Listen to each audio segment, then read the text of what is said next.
আজ কার্তিক পূজা, কিন্তু আমরা সবাই শাস্ত্রে পড়ে এসেছি কার্তিক হলেন দেবতাদের সেনাপতি।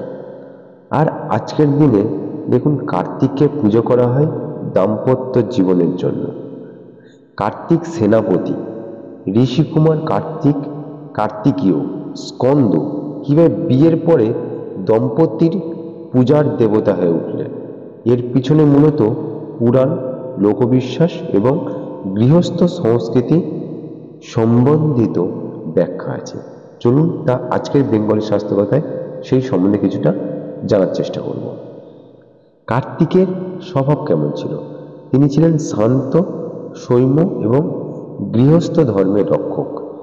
পুরাণে কার্তিক সেনাপতি দুই রূপে বর্ণিত আছে: যোদ্ধা সেনাপতি এবং গৃহস্থ ধর্মে অতি শুভ স্নেহশীল দেবতা।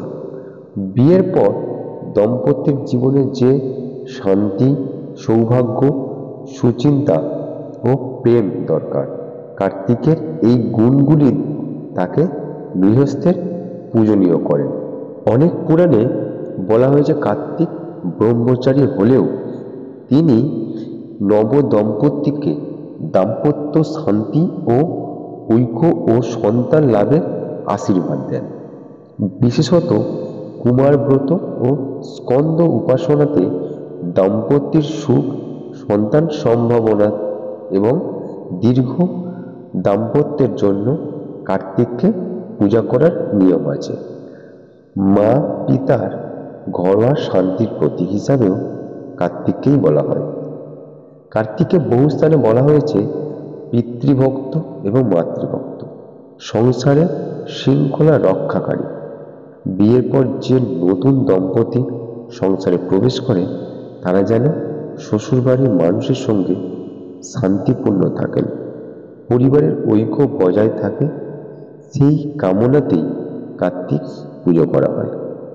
বাংলার এবার লোকসংস্কৃতি যেটা বলা হয়, সেখানে বাংলায় কার্তিক পুজো একটি গুরুত্বপূর্ণ লোকধর্মীয় আচার, যেখানে নতুন বিবাহিত দম্পতি আর এই নবদম্পতি হতে চলা ছেলে মেয়ে কার্তিকের কাছে পরিবার ও সম্পর্কে স্থায়িত্ব কামনা করে।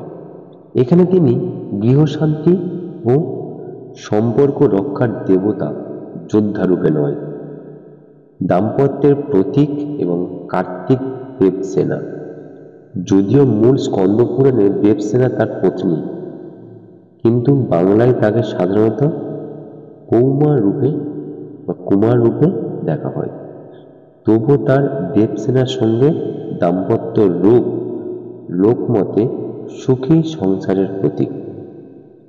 এ থেকে দম্পতির পূজায় তার স্থান আরো দৃঢ় হয়। নতুন সংসারে কার্তিক সেনাপতির প্রতীক। পবিত্রতা, নতুন অধ্যায় শুরু, অশুভ শক্তি দূরীকরণ, নতুন বিয়ে মানে নতুন জীবন।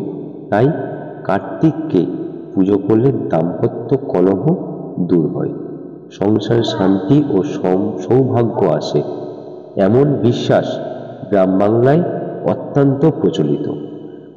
কার্তিক সেনাপতি যোদ্ধা হলেও গৃহস্থের রক্ষা এবং দাম্পত্য সুখ এবং সমৃদ্ধির জন্য কার্তিক পুজো হয়ে আসে নবদম্পতির পুজো।